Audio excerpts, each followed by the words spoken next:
Guys, Tara here from Sassy Turtle Plans. I am here to say goodbye to my best friend, my trusty friend.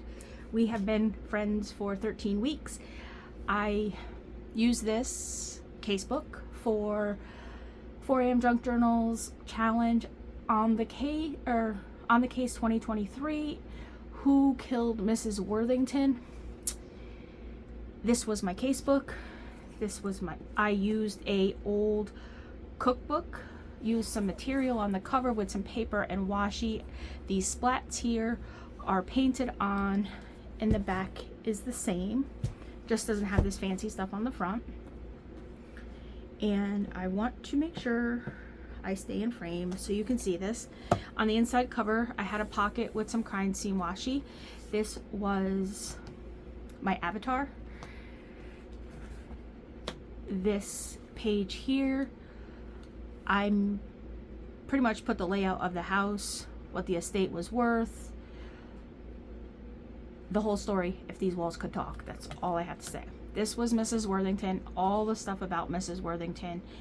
I used some paint splashes on the back. She was strangled. This here on this side, there was some missing twins through the story. I cut a piece of baby blanket, or not baby blanket, but material that looked like baby blanket, frayed it and put it there with a charm. This little journal here was the journal entries that came with the story. And then this here was the photo album I made a photo album of different photos, like baby photos and stuff of the twins, like kind of to show that she had contact with them, because later on in the story we find that the twins were pretty much right under her nose, and the person she thought was their father was not their father.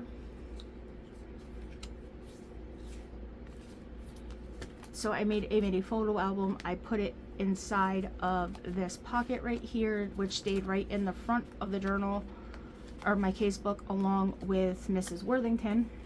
When we flipped the page, I did the crime scene. I had some tags. I had a coroner's office tag, all the different things that happened, like that we figured out through the case. That's her journal that was found, the art studio.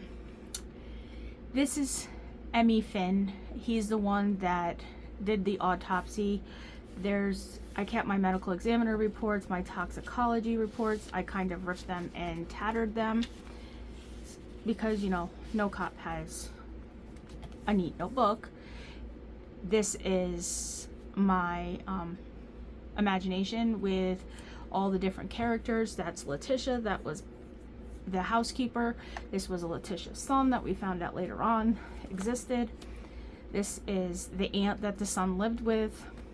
Sebastian Worthington was arrested for inappropriate behavior. The prenuptial agreement, everything comes back to money. This was Sebastian, my take on Sebastian. All of his interviews went here, so that and then little things like this I put so that I had little tiny notes.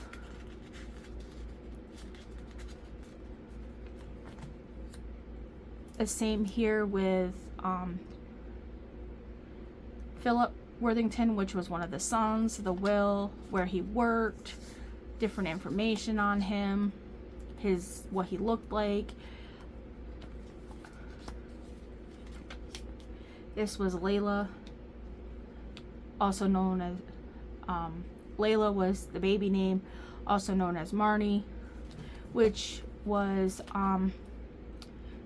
married to Philip, and found out later on that they were related. This is Ann Holmes, one of the other characters.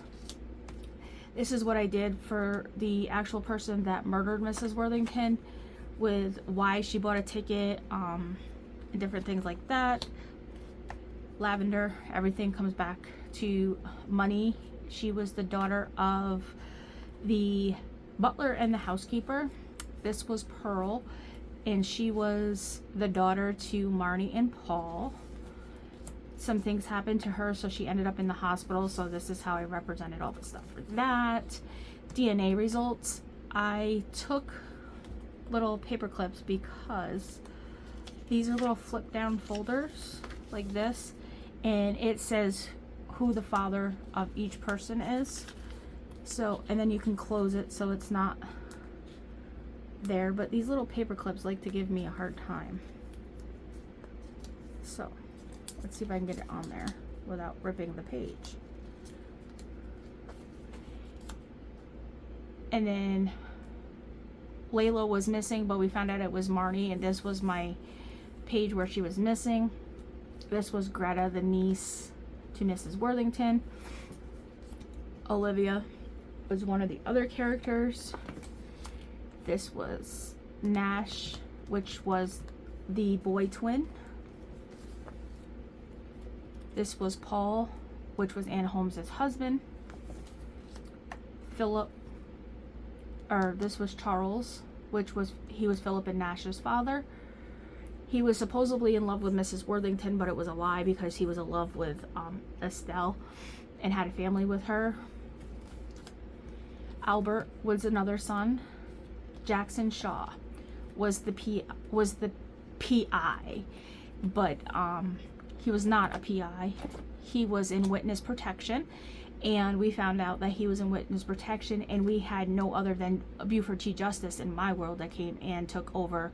He was the U.S. Marshal and came over and took over because Jackson was not supposed to have any contact with law enforcement. This was when they were arrested. Charles injected her. Lavender actually killed her, and the reason why was to save Jackson's cover from being blown as being a witness protection. This was all the information from Jackson when he was first introduced. Carter, we haven't heard much about him yet, but I'm sure in further we will. This was breaking news when they found Estelle, the cook, because she wouldn't talk. She went to Athens, Greece, and then they found her dead. Don't know what's going on with that, but she's the mother of Lavender and Jackson. She had 2 children with Charles that we know of. More could come up. Stasia Shaw, I don't know much about her. She just said that she was married to Jackson, but really wasn't married to Jackson, so that page is pretty much blank. The family tree, and then I broke this up to alibis and lies.